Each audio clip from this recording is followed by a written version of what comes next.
Ashamaa harka fuunee dhaggeeffatootaa fi daawwattoota qophii argaa dhageetti. Qophiin kun wixata roobiidhaaf jimaata isaatirraan kan isinii darbudha. Inni har'a kan bitootessa 11 bara 2019ti. Qophii kanarratti oduudhaa fi odeeffannoo saba keenya biyya keenyaaf naannoo biyya keenyaa irratti hundaa'uudhaan waan dhaga'amee fi waan argame irra deebinee kan isinitti himnuudha yookaan immoo bal'inaan kan ilaalludha jechuudha. Qophii kana kan qopheessinee isinii dhiyeessinu Magarsaa Boonaatii fi Bifqaaduu Morodaati. Akkuma kanaan gidduu kana jimaata darbee asii amma asiitti amma har'aatti jechuudha. Biyya keenyaaf naannoo biyya keenyaa keessatti maaltu godhamee maaltu oduu irra ture ijoon oduu ijoon dubbii maal ture waan jedhu ilaaluudhaaf deemna. Egaa akkuma kanaan dura jechaa ture kan dursinu saba keenya keessatti maaltu ture waan jedhu ilaalla. Kan ammoo Magarsaan isinii dhiyeessa gara Magarsaatti isinii dabarsa. Amma dhuma sagantaa keenyaatti akka nu wajjin turtanus affeerraa keenya. Magarsa. Tole Bifqaaduu galatoomee dhuguma odeeffannoo hedduu deemaa jira naannoo gaafa Afrikaa akkasuma biyya Itoophiyaa keessatti jijjiiramaatu deemaa jira. Odeeffannoo tana silaa jalqaba akkuma jennetti haala hawaasa Oromoo keessatti deemaa jiruu fi maaltu garagaratti mul'achaa jiran eegalla. Haalli akkuma dheengaddaa guyyaa yeroo dabarte jimaata dabare tuttuunetti waa inni yaaddoon guddoon hawaasa keessatti namni irratti yaadaa jiru waa'ee koree teeknikaa koree araaraa tan adda bilisummaa Oromootii fi mootummaa Oromiyaa gidduutti araara buusuudhaaf tattaafachaa turte. Eessatti booda'aan waan jiru namni hedduu gaaffii guddaa kaasaa jira. Sunis akkuma guyyaa jimaataa jennetti koreen sanii tan abbaa gadaa sanbatootiin hoogganamtu naannoo waraana miseensota waraana bilisummaa Oromoo warra abbootii gadaatti hidhannoo kennan naannoo xollaayitti qubatan san simachuudhaaf akkuma dhaqanitti seenuun ilkaa'uu dadhabuu isinee turre haala sanirraa ka'ee akka abbaan gadaa sanbatoo BBCdhaa ibsanitti guyyaa akkaagaa wiixata har'aatti dhaqna jechuudhaan miidiyaa irratti dubbatanii turani. Hanga ammaa odeeffannoon isaan deebi'anii waan sallaaluudhaan mul'achaa jirtu garuu immoo deebi'aa booda miseensonni koree san teeknikaa san haala isaan koree achi dhaqanii seenuu dhoorge caasuma mootummaa ODP keessatti shirri adda addaa akka hojjetamaa turee fi namoonni sirna duraanii wajjin walitti hidhata qabanii fi warri malaamaltummaa jechuun korrapshinaan rakkina keessa turan akka nageenyiin uumamne warra godhuutu jira jechuudhaan xalayaa bal'oo dheertu haala adeemsa isaaniitii fi waan isaanirra qunnamee namni miseensi koree irratti miidiyaa irratti gadhiisee ture. Haala sanii wal qabatee namni adda durummaadhaan isaan rakkisaa ture akka itti gaafatamaa waajjiraa ODPdha Dr. Alamuu Simee akka ta'ee fi akkasuma ammallee namoonni biraalleen akka waliin jiranitti ibsa bal'aa kennuudhaan inumaatu bobbaan guddaan miidiyaa irratti guyyaa sanbataatii fi dilbataa deemaa turte kana turte. Akkuma walumaa galattuu hiriira booda wanni ifatti mul'achaa turte miidiyaa irratti kana ture. Heetuu OPDO heetti akkuma ammaan dura himamutti gaa caasaan OPDO kuni amma namoonni jijjiirama itti amanne akka keessa jiranitti himamaatu ture. Caasaan gubbaalleen haaromsa fudhatanii jijjiirama fudhatan. Caasaan jalaa karaa godinaatii fi aanaatti aanaalee fi godinaa garagaraatti uummanni illee himachuutu ture. Jijjiiramni gadi hin buune rakkoo adda addaa jira wanni jiru hedduu haasawamaa ture. Haaluma sanii wal qabatee gaa namoota tokko tokko maqaan dhadha'amuudhaan namoota akka Dr. Alamuu Simeetii fi Daanyaachoo Shifarraa akkasuma Maashoo Olaanaatii fi Nuuree Qamar namoota amma dura uummanni himatu keessa akka tokkotti himamaa ture.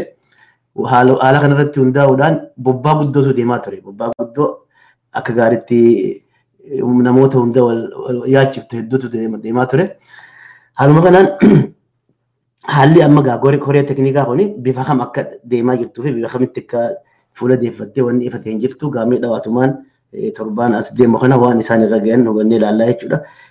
Haalli karaa tokko koree teeknikaatiin qabu kana fakkaata. Yoo ammoo akkuma ammaan tana dubbachaa turretti miseensonni waraana bilisummaa Oromoodhaa warri xollaayitti qubatan tajaajila gaarii fi tajaajila barbaachisu hin arganne taate miseensota OBOdhaa warra akka ammaan tana abbootiin gadaa dheengadda akkuma dubbannetti mootummaadhaan guyyaa 30 nuu kennaa yeroo gabaabduu keessatti nama hidhatee daggala keessa jiru guyyaa 5 fi guyyaa 3tti aggalaa jechuun rakkisa waan ta'eef guyyaa 30 nuu kennaa dabalata nuu kennaa jechuudhaan gaafa dhiyeessutu jira. Haala kanaa iyyuu haalli xollaa jiru bifa gaariidhaan miseensota san hin qabne taate warreen boodarra ammaan tana abbootii gadaa qunnamuuf jiraatu irratti dhiibbaa guddaa fiduudhaatu mala. Gara biraatiin ammaasiin akkamma koreen jettitti miseensonni booda ammallee egaa abbootii gadaa qunnamaa akka jiranitti ibsanii jechuudha. Gara biraatiin Bafaqaa Duugaa haala dhiyoo tana magaalaa Finfinneetti kuma dheengadda dubbannetti haala guyyaa Jimmaa dubbannetti carraa manneenii naannoo Finfinneetti mootummaan bulchiinsi magaalaa Finfinneedhaa baasee irratti hundaa'uudhaan hiriira mormiitu guyyaa Khamisaatii fi guyyaa Jimmataa bal'ina Oromiyaa keessa gaggeeffamaa ture. Hiriirri kun guyyaa Jimmataa guyyaa Khamisaa akkuma jennetti guyyaa Khamisaa xiqqoo ta'u guyyaa Jimmataa bal'inaan gaggeeffamaa ture. Oromiyaa bakka garaagaraatti gaggeeffamaa ture. Numaatu magaalaalee adda addaa ta'an eegalee magaalaa akka Hararii fi magaalaa Dirree Dhawaa keessattuu magaalaan Dirree Dhawaattis gaafii addaa waan qabduuf naannoo Oromiyaa keessatti magaalaan Hararillee gaafii addaa waan qabduuf uummanni hedduu bal'inaan naannoo sanitti bahanii turanii. Walumaa galattuu gaafii manneen naannoo Finfinnee qabu osoo hin ta'in gaafiin uummanni Oromoo gaafachaa jiru tartiibaan sirnaan deebi'uu qabdi mootummaan naannoo Oromiyaa tarkaanfii tan osoo olcheen bulchine akka itti fufu jechuudhaan gaafiin bifa manneen carraa manneen irraa xiqqasho ol kaatee dhiyaachaatu mul'ataa ture. Wanni gaariin akkuma dheengadda jennetti ibsi ODP'n baafte xiqqoo warra mormitoota Oromiyaa kana qabbaneessuudhaan akka mormiin dhaabanii waan bulchiinsi Oromiyaa isaaniif baallame dhaame kana akka caqasan isaan gootee jirti. Haala sanarratti hundaa'uudhaan guyyaa Sanbataa waajjirri muummee ministeeraatiis koree takka koree daangaa kanarratti rakkina jiru hiitu akka utubetti himamaa jira. Koreen tunis koreen daangaa Finfinnee akka sararamu gootu qopheessanii jiranii koreen tuni miseensota 8 keessaa qabdi. Koree tana utubanii koreen tuni keessattuu yoo hojii tana tartiibaan hojjetu taate keessattuu haala waaraadhaan rakkoo furmaata waaraa dhiyeessiti yaameetitti eegama. Koreen tun miseensota 8 keessaa qabdi. Takka miseensonni koree tana addee Mafaariyaat Kaamil walitti qabduu koree godhaniiti isii filanii.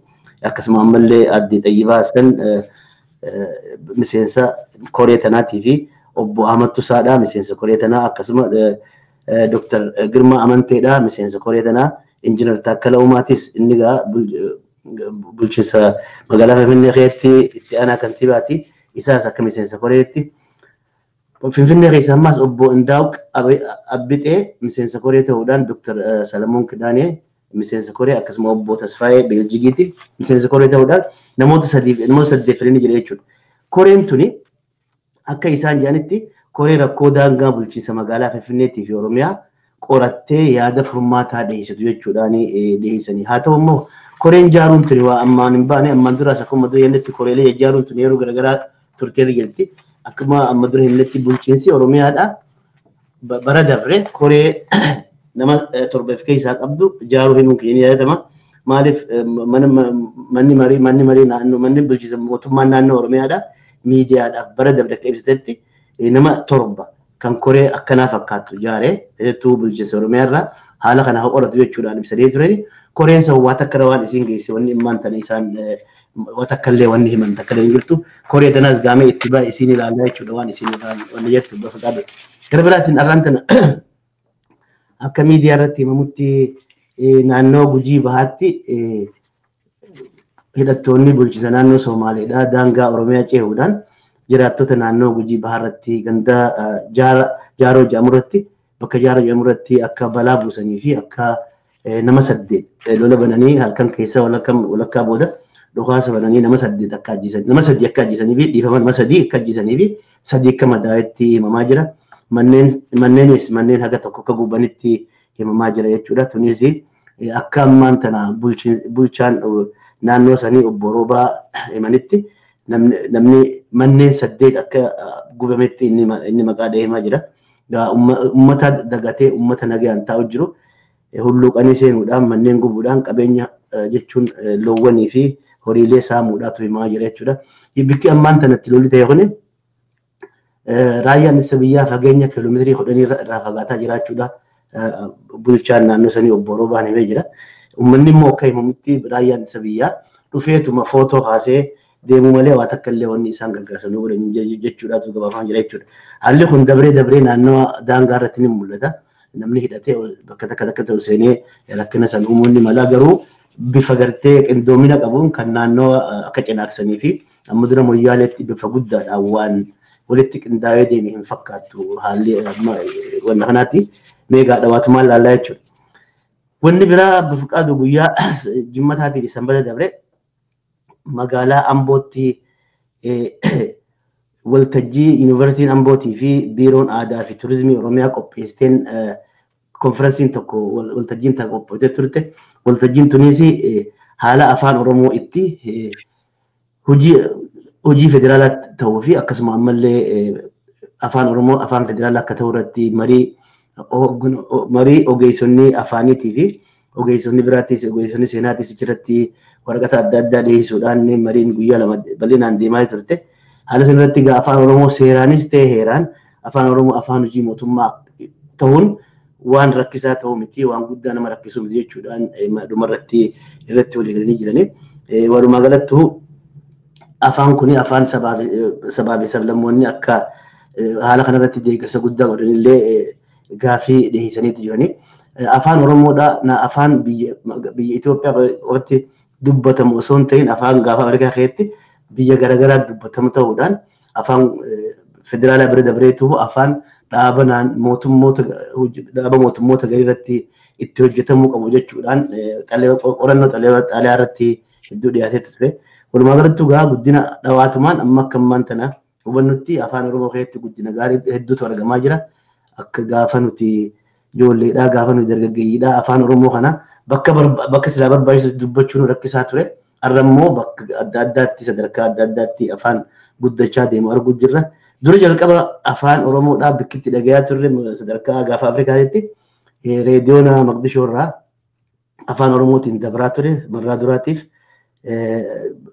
dhawaatumaan booda afaan bakka biraatti reediyoo Harareetti afaan Oromoodhaa jalqabamuudhaan magaalaa Finfinneettis afaan reediyoon Bisiraat Wangeel tokkoon eegalamuudhaan afaan Oromoo dhawaatumaan guddachaa deema. Bifa kanaan qorannoo cimtuudhaan dhawaatumaan afaan kuni guddatee caasaa hawaasa adda addaatis seenuudhaan barruuleen garaagaraatii fi akkasuma ammallee artii garaagaraattis itti guddattee afaan amma duratti sadarkaa walleettis afaan itti duratti dhageenyu nama haga tokkotu nama lama sadii uumaatu afaan Oromootti wallisa ture. Har'a immoo bifa gaariidhaan afaan kun guddachaa deemu agarra.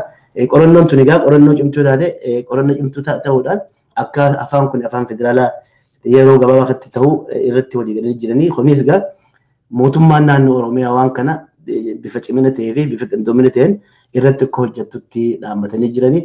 Walumaa galatti gaaffiin uummanni Oromoodhaa hiriira keessattis dhiyeenya kana gaafachaa ture tokko kana afaan Oromoo afaan federaalaa ta'uu qaba. Gaaffii jettuu hedduu kaasanii gaafachaa turanii dhawaatumaan akka ta'utti abdii qabnaa jechuudha. Haala wanni biraa wanni jiru har'aan tana biyya gaafa Afrikaa jechuun danda'ama Itoophiyaa keessatti hedduu guyyaa gaddaa heetutu ta'ee jira Bifqaadu.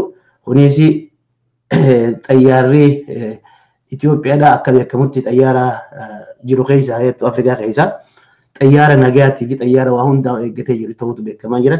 Akka ayyaanaa ta'ee guyyaa kaleessaa xayyaarri magaalaa Finfinnee irraa Keeniyatti deemu kan namoota biyyoota garaagaraa hedduu baadhatee deemu kan nama 157 baadhatee deemu akkuma ka'een daqiiqaa 6 booda magaalaa Finfinnee irraa ka'ee magaalaa Bishooftutti rakkoon uumamtee xayyaarichitti caccabee namoota hundaa'uu galaafatee jira. Tanumaafuu gaa mootummaaleen irraan tan guyyaa gaddaa gooteetti jirti.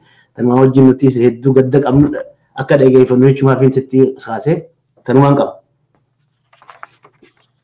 Hayyee galatoomee Magarsaa dhaggeeffattootaa fi daawwattoota keenya kun qophii argaa dhigeetti wixata roobiidhaaf jimaata isaatirraan kan isinii darbudha. Oduudhaaf odeeffannoo saba keenya biyya keenyaaf naannoo biyya keenyaa ilaallatu irratti hundoofneeti sagantaa kana kan isinii dhiyeessinu kan qopheessinee isinii dhiyeessaa jirru Magarsaa Boonaatii fi Bifqaaduu Morodaati. Magarsaan waan biyya keessaa keessumaa immoo waan saba keenya keessa jiru nutti haasa'eera. Isa baay'ee irra deebi'ee dubbachuu hin barbaadu akkuma waliigalaatti nageenya naannoo keenya keessatti saba keenya keessatti buusuudhaaf tattaaffiin godhamaa jiru karaa adda addaatiin keessumaa immoo karee araaraatiin wal qabatee maaltu deemaa jira waan jedhu irratti Magarsaan waan nuti haasa'e qaba. Egaa rakkinni biirokiraasii kun jira. Biirokiraasiin biyya sana keessaa immoo rakkinni isaa paartiidhaa fi mootummaa gidduu daangaan hin jiru. Namni tokko lafaa ka'ee alli hoogganaa paartii itti gaafatamaa paartii ta'ee taa'aa. Ali immoo isarraa bu'ee immoo abbaa biraa uffatee immoo mootummaadha jedhee waan barbaade murteessa. Wanti kun akkuma dheengadda kaafne koreen teeknikaa sun xollaa hin deemee namoota achitti haaromsamuudhaaf galanii warra biraas hidhamanii ilaaluudhaaf yaada isaanii irraa fudhachuu akkamitti qabamaa jiru waan jedhu jararraas baree warra immoo alatti afan immoo amma deebi'anii jara wajjin haasa'uudhaa fi gaaffii mootummaadhaaf dhiyeessuudhaaf dhaqee ture dhowwamaniiru jennee dubbannee turre. Eegasii gaa waan adda addaatti dubbatamaa jira. Namoota dhuunfaa irratti quba qaqqabuun kun hin jira. Akkuma waliigalaatti gaa wantichi ittuu koreen araaraa kun tattaaffii isaa itti fufee gaariidha. Nagaa buusuun waan nama jibbisiisu miti jechuudha. Waan gaariidha hundumaafuu hin tola. Mootummaanis paartiin biyya bulchaa jiru sunis waan kana keessatti waan gargaarsa argatee fi gargaarsa kanatti jabeessee gaariidha waan jennu qabna. Karaa biraatiin egaa Magarsaan kan kaase waa'ee daangaa Oromiyaatii fi Finfinnee irratti sochiin godhamaa jiru. Karaa adda addaatiinis godhamaa torban darbe keessaa kondominiyeem jedhamu sanaan wal qabatee naannoo Oromiyaa keessatti mormii guddaatu ka'aa ture. Mormii sanaa fi deebii kennuudhaaf fakkaata. Finfinnee keessatti sanbata darbe kanaa namni dhuunfaa tokko waamicha godheeni. Namoonni baay'een galma tokkotti argamanii mormii dhiyeessaa turanii walgahii godhanii jechuudha. Dhimmi Finfinnee nu ilaallata warri biraa keessaa hin qabu jedhanii.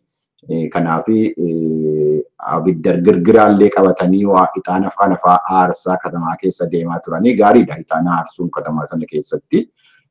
Garuu deebiinsaa maayini ala darbee walgahii mormii dheengadda qeerroon godhaa ture irratti magaalaa Finfinnee keessatti eeyyama keenya malee ixaanallee aarsuu hin dandeessanuu waan jedhuuf fokkorsii wayii tokko namni tokko kan namni lama qabatee baay'ee arganiiseedhaaf deebii kennuudha jechuudha akkuma haalootti ixaana kunoo aarsaa jirra jechuudha. Karaa wayitiin egaa ala siyaasaa karaa siyaasaatiin akka ilaalamu hin beeknu garuu hojiinuma ijoollee fakkaata. Gaariidha. Dhugaa sooshaal miidiyaa kanarratti waan sana ilaallatee wanta adda addaa dubbatamaa jira. Rakkina sana hiikuudhaaf egaa mootummaan naannoo Oromiyaa ibsa baasee qabaasa irratti hundaa'ee immoo waajjirri muummicha ministeeraa koree wayii uumeera. Koree nama 8 of keessaa qabu. Kanarrattis namoonni mormii dhiyeessaa jiru. Mormuun kun nama tokkotti akkuma amala suusii wayii ta'eera fakkaata. Namoonni achi keessa jiran namni caalaan isaanii Oromoo waan ta'aniif koreen kuni koree loogii wayii malee rakkina kana hiikuu danda'u miti jedhanii mormaa jiru.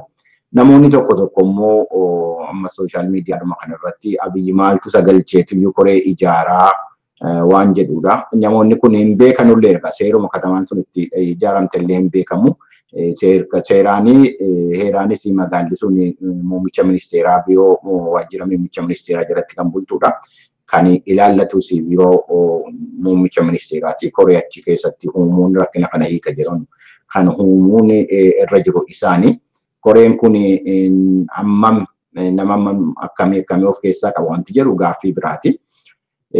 Meegaa koreen sun garan itti deemuun ilaallaa. Finfinnee keessatti walgahiin dheengadda godhame kuni isa deebii mormii qeerrootiif kennameedha.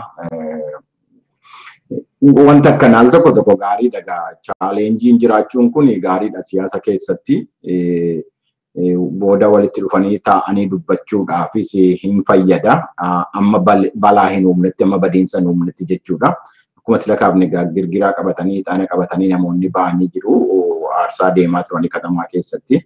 Egaa sooshaal miidiyaa kanarratti isas ilaallatee wanti waa dubbatamu jira. Gama kana keessaa wanta tokko fuudhadhee namni tokko maal jettee barreessite.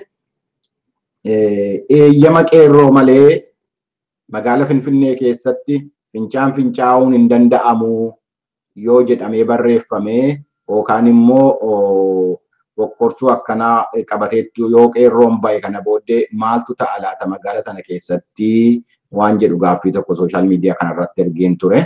Egaa waan qeerroon akkana jettee fi qeerroodhaan mormuudhaaf jedhanii katamaa sana keessatti tuma fincaa'u moo maa inni waan jedhu gaaffii akkanaa of keessaa qaba. Waanuma nama dhibu dubbus hin argine jechuudha sooshaal miidiyaa kana irratti.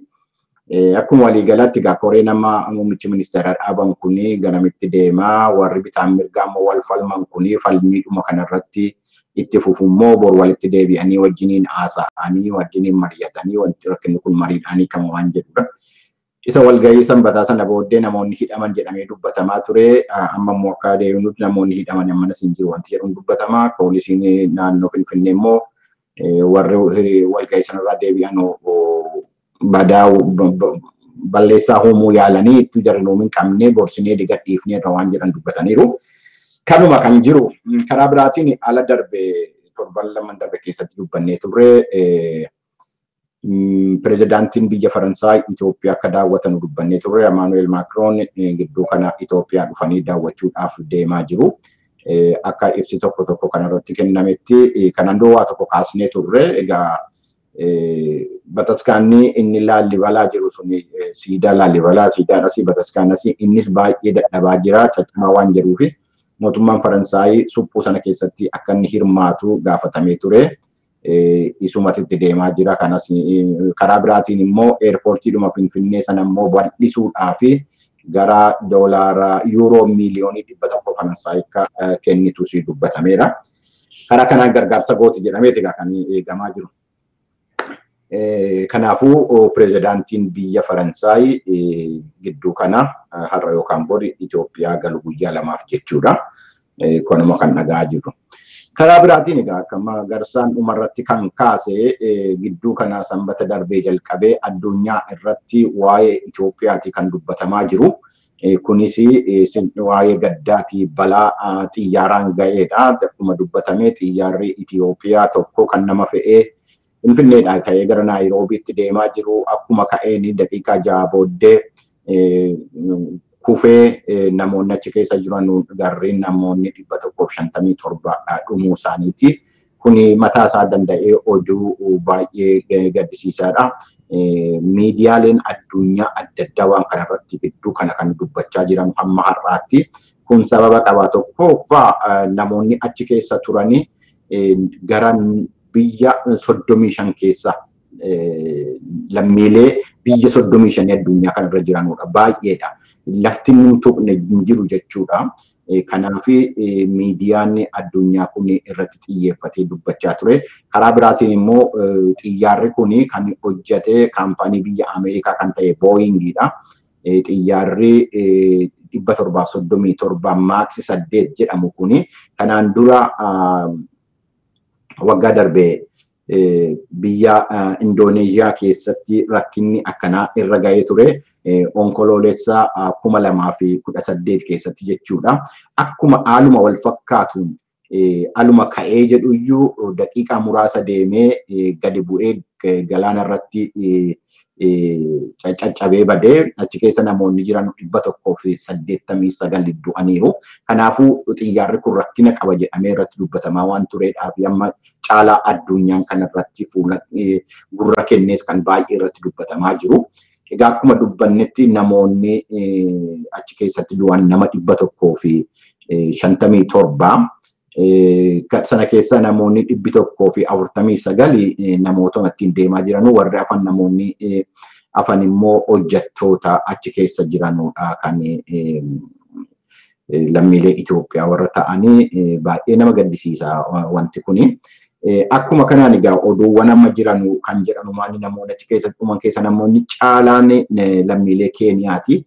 Keeniyaan nama 32 kan isheen achi keessatti dhabde baay'ee gaddisiisaadha. Karaa biraatiin itti aanee immoo kan nama baay'een jalaa du'e Kaanaadaadha.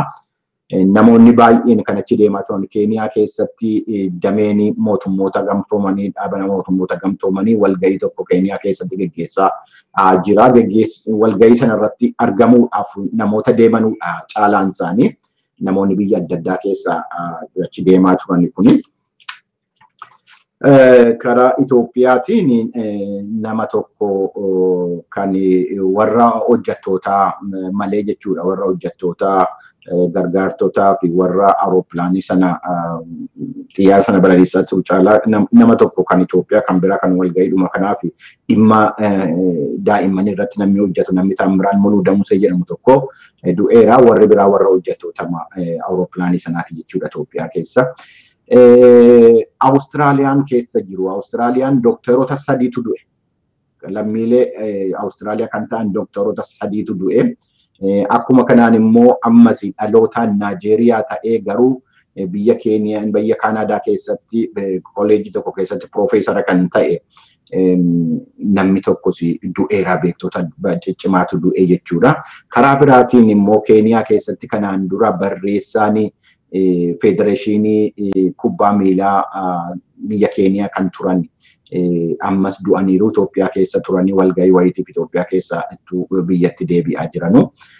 Karaa biraatiin namni Naajeeriyaa tokko akka dubbatetti obboleettiinsa waan nama gaddisiisu argina. Obboleettiinsa bittuu gara Keeniyaa deemaa jirtu mucaasee waggaa 5 wajjiniin akkasiin duute miidiyaa kanarratti barameetu dubbatamaa jira. Chaayinaan nama 8 jalaa du'e balaa kanaanii nama 8 dhiira 5 fi dubartoota 3 jalaa du'e. Karaa biraan ammas kan nama gaddisiisu namni Slovaakiyaa biyya Slovaakiyaa jedhamtu keessatti namni kun miseensa paarlamaati. Haadha manaa isaatii fi ijoollee isaa 2 dhabeera. Mucaa durbaatii fi dhiiraa tokko ijoollee isaa 2tu jalaa du'e. Innis gaddaan akka miidhameeyyuu ibsaa jira. Namni 19 achi keessaa kan du'an hojjettoota mootummoota gamtoomaniiti. Kanaafuu nama baay'eetu miidhamee jedhama akkuma jenne walgayiidhaaf waan deemaa turanii fi nama baay'eetu achi keessatti kan miidhame namoota mootummoota gamtoomaniitiif hojjechaa turanidha jechuudha. Karaa biraatiin egaa awuroopilaaniin kun akkuma jenne amma booyingiin kun inni booyingii 737 maaksi 8 jedhamu kuni bara 2017 kan inni oomishame haaraadha jechuudha. Haaraa reefuma gurgurtaarra jira. Kanaafuu Booyingiin kaampaaniin Booying jedhamu kan Ameerikaa kuni as biyya Siyaatil keessa jiramu barana ammam qabaa ture ajajaa 4,500 ajajameera biyyootni adda addaa awuroopilaanii kana bituudhaaf jedhanii amma inni dhaabbateera. Kanaan dura awuroopilaaniin 100 ta'u biyya adda addaa keessatti gurgurameera. Eega bara onkoloolessa 2018 sana achi xiyyaarri Indooneeziyaa sun Jaakaartaa irratti caccabee booddee namoonni xinnoo rifatanii bituudhaaf dhiisanii garuu wanti kun baay'ee hin dubbatamne yookaan immoo namni gurratti hin kennineefii ture isa kan Indooneeziyaa sanaaf maaliif isaan duras xiyyaarra adda addaa kan biyya sanaa allama sadii caccabanii turanii dadhabinuma namoota biyya sanaatii yookaan immoo warra balaliisuu sanaa warra paayilootaatii rakkina jiraati jedhameetuma dhiifamaa ture. Garuu Itoophiyaa keessatti wanti kun amma gaafa uumamee jedhu gaaffii guddaa keessa galcheera. Amma Booyingis isamma ajajamee jiru kana awuroopilaanii 5,400 kana ajajni sun akka inni turu godhameera. Biyyoonni adda addaa kana godhaniiru. Biyyoonni adda addaa ammas kan Morookoon, Mongooliyaan, Chaayinaan faan xiyyaara kana warri qaban akka qilleensarra hin oolle akka hin balaliine dhaabaniiru yeroodhaaf. Egaa akkuma kana balaan kun balaa cimaadha. Keessumaa Booyingiidhaa fi kaampaanii Ameerikaa kanaa fi addunyaa irratti balaa cimaadha. Kanaaf mootummaa Ameerikaati kana keessa itti seenaa jiru. Mootummaan Ameerikaa karaa adda addaatiin xiyyaarri kun sirriidha jedhamee qulqullaa'amee jedhanii gabaa irratti gurguramuu isaatii fi keessumaa immoo biyya kana keessatti immoo baay'ee itti fayyadamu awuroopilaanonni kun lammiilee isaaniitiifis illee baay'ee rakkisaa waan ta'eef kana keessa dafanii galaniiru. Itoophiyaatti amma akka himamutti gara nama 6 nama miseensota 6 of keessaa qabanu atattamaan gara Itoophiyaatti erganii waan kana qorachuudhaaf deemaa jirudha jedhanii. Akka balaan kun qaqqabe nama kaleessa warri gabaa aksiyoonii jedhamu kun jiru. Aksiyoonii gurguramaa Booyingii achi keessa aksiyoonii qaba biyya kana keessatti stock market jedhu biyya kana keessatti guyyaa guyyaadhaan kan gurguramudha. Gadi bu'aa ol ka'a. Booying achi keessaa qaba. Guyyaa irraa eega balaan kun Itoophiyaa keessatti uumame jalqabamee aksiyooniin Booyingii parsantii 7 amma 10% gadi bu'eera. Addunyaan gurratti kenneera sodaa keessa jira jechuudha. Kanaafuu Ameerikaan daftee waan kana keessa galuunsee dirqama seetii jechuudha. Gabaa biyya isaaniitis wanti kun miidhama. Gabaadhas lubbuu lammiilee isaaniitis jechuudha. Amma kana keessatti nama baay'eetu dhabe. Ameerikaanis gara nama 8 akkana dhabdeetti nama gara 7 dhabdeetti Ameerikaanis jechuudha balaa kanaani. Kanaaf itti deemaa jiru jechuudha. Wanti nama dhibu tokko immoo maa'inni xiyyaara kanatti balali'uudhaaf Finfinneedhaa ka'anii Naayiroobii deemuudhaaf namoonni galmaa'anii nama 150 turan.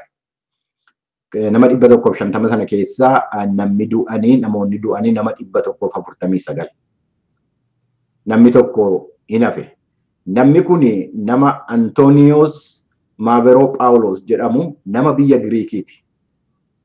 Hirribni isa qabatu maal isa ta'uuti turee dhufee eerpoortii ga'ee gaafa eerpoortii sana ga'u immoo karaa balbalaa wallaale. Warri xiyyaara isaatiidhaan deemu isa eeganii dhabanii jarri ba'anii deemaniiru. Dhufee ol galee iyyee nagalchaa jedhee isa booddee poolisoonni qabanii bakka tokkotti geessanii ati waciniin iyyini waaqayyootu kanarraa si hambisee namoonni si wajjiniin deemaa jiran hundumtuu dhumaniiru jedhee. Egaa kun namoonni hojiidhuma waaqaatti yookaan gara carraatti geessaa jiru. Sababa wayiitiin ture namni kun lubbuu isaatu hambise jechuudha. Akka amantiitti nama akka barbaadetti fudhachuu danda'a. Lubbuun waaqayyoon ajajnees hin duutu waan jedhudha. Sana immoo jalli sun immoo maal balleessanii du'anis wanti jedhu hin ka'a. Garuu akkuma waan nama dhibu tokkotti wanti ilaalamu kana namni kun sababuma tokkoon yookaan karaan itti cufamee yookaan immoo hirribni isa qabatee ta'uu danda'a. Mana fincaanii illee dhaqee dagatee isaatiin itti darbee jala darbuun hin danda'ama. Akkuma kanatti lubbuun namaa aftii jechuudha. Kanaafuu kanatu jira. Wanti tokko oduun tokko dubbatamaa ture. Balaan kun ga'uudhaan duratti mootummaan Ameerikaa keessumaa immoo State Department jedhan ministeerri dhimma alaa lammiileen biyya Ameerikaa akka gara Itoophiyaatti yookaan xiyyaara Itoophiyaatti hin fayyadamne gara Finfinnee hin dhaqne jedhanii guyyaadhuma sanaa balaa sanaan duratti ibsa baasanii turanii wanti jedhu deddeemaa ture. Maal arganii maal dhaga'anii waan kanarratti wanti jedhu waa dubbatamaa ture. Wanti ibsa kanaa hin baasu jarri yeroo kamiiniyyuu. Ala mormiin jiru, ala karaa nageenyaatiin, karaa dhimma tikaatiin rakkinni biyya sana keessatti uumamaa jedhanii shakkanu lammiileen isaanii gara biyya sana akka hin dhaqne yookaan warri immoo magaaluma sana keessa jiran akka gadi hin baane godhu. Akkuma beektan eeggadda walgahii waamamee ture gaafa sanbataa Finfinnee keessatti walgahii kanarra namoonni baay'een hin bahu jedhamee turanii. Qeerroon naannoo sanaas immoo gaafuma sanatti waamee ture booddee balaadhuma kanaan wal qabateetu akka hafu godhame malee walitti bu'iinsi waan jiraachuu danda'uuf magaalaa sana keessatti rakkinni jiraachuu waan danda'uuf of eeggannaa jedhaniitu baasanii malee kun balaa xiyyaaraa sanaanis waan wal qabatee miti ibsi Ameerikaan baaftee namoonni tokko isheeduma kaasanii waa dinqisiifatachaa jiruuti. Rakkinni kun akkuma beekamu namoonni balaan kun kan ga'e dadhabina warra balallisaa jiru sana yookaan paayileetotaatis miti. Karaa mootummaatiinis wanti wal qabatee jiru miti. Waa siyaasaas of keessaa hin qabu wanni kuni. Mootummaan rakkina hin qabu. Awuroopilaanii sana deebisa fa'a inshuraansii qaba. Rakkina hin qabu. Garuu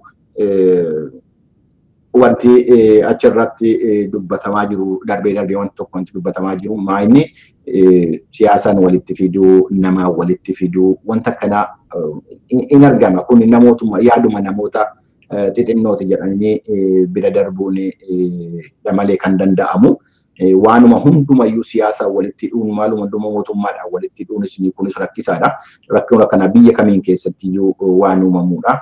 Akkuma waliigalaatti gaan namoota lubbuu isaanii dhabanii fi biyya sana keessatti miidhamanii lammii biyya sanaatii fi biyyoota alaatiifis lubbuu isaanii abaraaru jennaa Waaqayyoo akka amantii isaaniitti. Karaa kanaan egaa kan dubbachuu dandeenyu kanuma inni gabaasa adda addaa Awuroopilaaniin sun rakkina maaliitti uumame wanti jedhamu kan keessa argamu jiran black box jedhanu sanduuqa gurraattii jennu laata inni argameera isa keessa odeeffannoo akka baay'ee argamu karaa biraatiin immoo ala balaan sun uumamu warri Awuroopilaanii sana balaliisaa turanii wanti jarri dubbachaa turanii haasa'aa turanii maa inni wanti jedhamu hin waraabama meeshaan waan sana waraabuus jira inni yoo abiddi ka'eeyyuu balaa abiddaatiin waan gubatuudha miti akkanatti ta'ee hojjetame innis argameera jedhanii isa keessaa maaltu dhufaa maaltu argamaa waan jedhu ilaalla. Lubbuu nama du'ee hin deebisu maaliyyuu keessaa argamu garuu fuula duratti of eeggannoo akkamiitu godhachuu qaba addunyaan of eeggannoo akkamii gochuu qabdi waan jedhu irratti ibsa xinnoo kaan immoo odeeffannoo wayii information wayii kenna jedhameetu yaadama. Isuma eegganna gaamas irra deebinee warra balaa kanaan miidhamanii fi maatii isaaniitiif jajjabina hawwinaa jechuudha. Karaa kootiin waanuma magarsaan ittiin irratti dabalee isa balaa biyya keenyaatti uumame kanatti dabalee wanta naasa'uu danda'u kanuma magarsaa wanta irra darbe yoo jiraate wanta itti dabaltu yoo jiraate mee itti dabale kan. Tole Befqaaduu gaariidha. Tole wanni ammaan tana gaasila ijoon addunyaadhaa ta'ee jira wanni kufinsinii fi caccabinsi xayyaara Itoophiyaatti magaalaa Bishoofitti ta'uni wanni ta'eefis ta dura akkuma ati jetteetti Boeing 737 kuni xayyaara haaraa ammaan tana bahee jiru. Keessattuu Itoophiyaan amma xayyaara kana abbaa 5 oomishattee qabdi tokko kufee 4 hafeef jechuudha. Haala kanaan wal qabatee biyyoonni addunyaa waanuma gartee onkololeessa gaafa onkoleessatti Indoneeshiyaa teessanii wajjin waan wal fakkaatu waan ta'eef Chaayinaa, Indoneeshiyaa, Jarman akkasuma biyyoonni garaagaraa Itoophiyaa dabalatee xayyaara kana ugguranii jiran akka inni hin sossoone.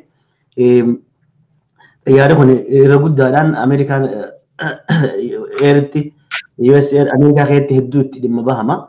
Warreen ammaasiin xayyaara Boeing 787 xayyaara murateefaan hedduun xayyaara kanarraa warra hafeefaatu jira warra lakki hin barbaannu jedheematu jira. Gara biraatiin akkuma ati kaaftee yeruma yeroodhaan stock marketiin isaa ammumatti amma gabbaa deemu jira.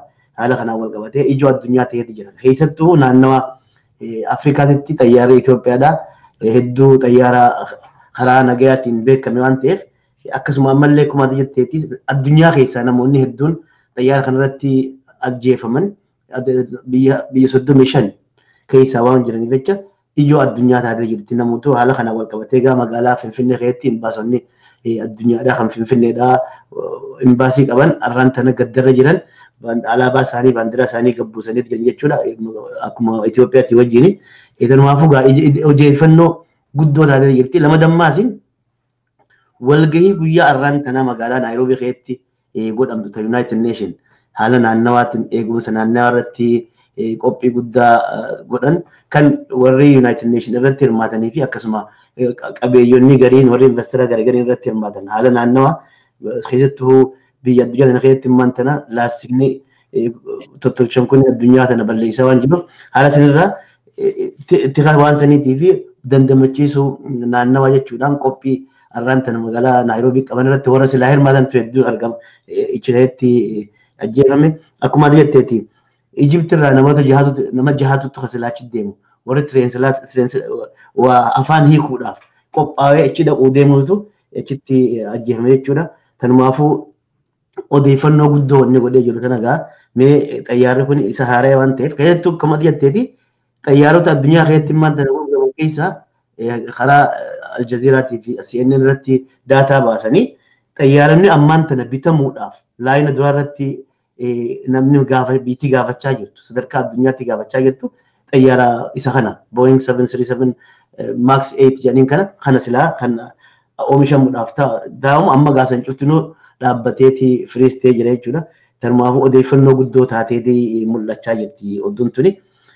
Gara biraatti wanni dhumatti gaasilaa wanni taante wanni maan tana akkuma jetteeti sanduuqni gurraachi san argamuun waa hunda caalaa waa hedduudhaaf gargaara haala itti fuula duratti rakkoon itti eegamtullee gargaara jechuudha. Mootummaan Ameerikaatti karaa ikoonomiitiinis wanni kun hedduu isaa waan laaltuuf ammaan tana ambaasaddarri Ameerikaa kan Finfinnee jiru ambaasaddar Reener bakka sanatti walgahii bakka itti balaan itti taasisan irratti argamuudhaan ibsa kanneeti jira akkuma jetteeti namoonni USA irraa gurmuun miseensota 6 qabdu haala kanarratti qorannoo gaggeessuudhaaf akka bobbaa eegalanitti himamaa jira jechuudha. Gara biraatiin dhumarratti wanni inni tuquu barbaadu haala naannoo magaalaa Finfinneetti amma reefuun tana kaafne tana dhuga. Magaalaan Finfinnee tuni yeroo hedduudhaa fi gaafii naannoo sanii taatee jirti, gaafii siyaasaa Itoophiyaa taatee jirti. Walumaa galatti haalli magaalaa Finfinnee kuni siyaasaa Itoophiyaatti wajjin walitti hidhatama hedduu qaba. Waan layyootti waan laafutti ilaalamu miti. Magaalaan Finfinnee tuni daangaan isii xumuroo itti hin godhamne rakkoo guddoo taatee jirti. Kanaafuu daangaan isii amma akka jennutti koreen ammaan tana dhaabbatte akka koree bira dabree dhaabbattee dhabamte sana osoo hin ta'in koreen dhaabbatte tuni yoo xiqqaate heeraa fi seera mootummaan ammaan tanatti bulu kanarratti hirkachuudhaan bulchiinsi Oromiyaatii fi bulchiinsi magaalaa Finfinneetii fi bulchiinsi naannoo Oromiyaa wal hubachuudhaan wal qunnamuudhaan sirriitti magaalaan tuni daangaan isiitti godhamtee beekamuu qabdi. Magaalaan daangaan qabaanne magaalaan jedhamtu fakkeenyaaf nama magaalaa Torontootiin jiraadha. Magaalaan Torontoo tuni magaalaa 4-5 duraan adda addatti meera qabaachuu ture. Great Toronto jedhaniiti 4 walitti dhufanii daangaa qaba. Daangaa naannoo san Toronto ogga dabartee magaalaa biraa seenta gama dhihaatiin gama bahaatiin gama kaabaatiin gama kibbaatiin bishaan qabdi Torontooni. Kanaafuu daangaa qabdi Toronto manni lama kan walitti aanu kan magaalaa biraa ta'eeti jiraata jechuudha. Bifa kanaan magaalaan guddatu takka daangaa qabaachuu qabdi rakkoon jiru tana gaafa ammaa bara 1973 magaalaan hirkadhee magaalaa Finfinnee dhaqeen ture. Yeroo san keessatti magaalaan Faasilkii ogga dabartee magaalaan Finfinnee tuni daangaan isii beekamaa jechuudha. Amma bakka isiin jirtu aga isiin itti guddatte hin beeknu magaalaan daangaa qabaachuu qabdi. Tanumaafuu irratti hojjetanii haala magaalaa tana sirreessuun gaariidha jechuun barbaade. Tanumaan dabaluu barbaade fakkaatu. Magarsaa daawwattootaa fi dhaggeeffattoota keenya kun qophii argaa dhageettiiti. Qophii keenya gara xumuruutti deemaa jirra. Amma waan Magarsaan jedhe waa lamarratti waa itti daddabaleettan asumarratti cufee ba'a. Inni biraa inni daangaa magaalaa Finfinneetii fi naannoo Oromiyaa kan jedhu irratti barbaachisaadha. Akkuma dubbanne irra kanaan dura qeerroo wanti jirtu jechaa turan daangaan kuni seeraanii addaan bahee beekamuu qabaa waan jedhudha. Warri jara morman immoo waa'ee daangaa kanaayyuu hin kaasan. Silaa jarumayyuuti kan gaafachuun irra ture karaa lammaniin iyyuu daangaan kun dafee beekamuu qabaa waan jedhudha. Maanni kooziinsaa jiru daangaa qabaachuu hin qabduudha magaalli sun wanti jedhu tokkos jira. Hin nageenye jechuudha warra mormii gidduu kana ba'an irraa waa'ee daangaa qabaachuu mootummaan daangaa qabaachuu qabdi Finfinnee waan jedhu irratti waan jarri jedhu hin nageenyedha. Garuu warri qeerroo garuu daangaa qabaachuu qabdi waan jedhudha kan dubbachaa turani. Karaa biraatiin isa waa'ee booyingii wal qabate kana booyingii rakkina kanaan duras qaba xiyyaara isuma kana ammaa kana irrattis kan biraas immoo kanaan dura Dreamliner jedhamu tokko jira kanaan dura kan ba'e innis rakkina kanaa uumame keessumaa biyya Jaapaan keessatti rakkina kanaa uumame Itoophiyaan illee yeroo tokkoo fi bitatteetti awuroopilaanii kana seenis amma tokko ala sana dhaabanii iyyuu turan amma wanti kun addaan ba'ee rakkinni isaa addaan ba'ee kan nutti jedhame isa booddee balaan ga'ee hin jiru xiyyaara sana irratti.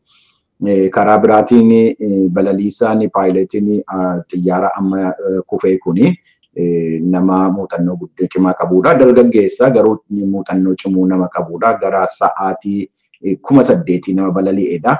Kanaafuu rakkina isaatiin jedhamee rakkina namaatiin jedhamee wanti dubbatamu hin jiru rakkooma teeknikaatii jechuun danda'ama. Akkuma waliigalaatti gammee inni ilaalla waan irra ga'amu. Egaa daawwattootaa fi dhaggeeffattoota keenya qophiin argaa dhageettii kan oduudhaa fi odeeffannoo saba keenya biyya keenyaaf naannoo biyya keenyaa alaarra turratti hundaa'ee isinii qophaa'e inni har'aa kan guyyaa wixata bitootessa 11 asirratti raawwata. Iftaan roobii immoo ijoo dubbii biraatiin immoo amma walitti deebinutti bakka jirtanutti nagaatti.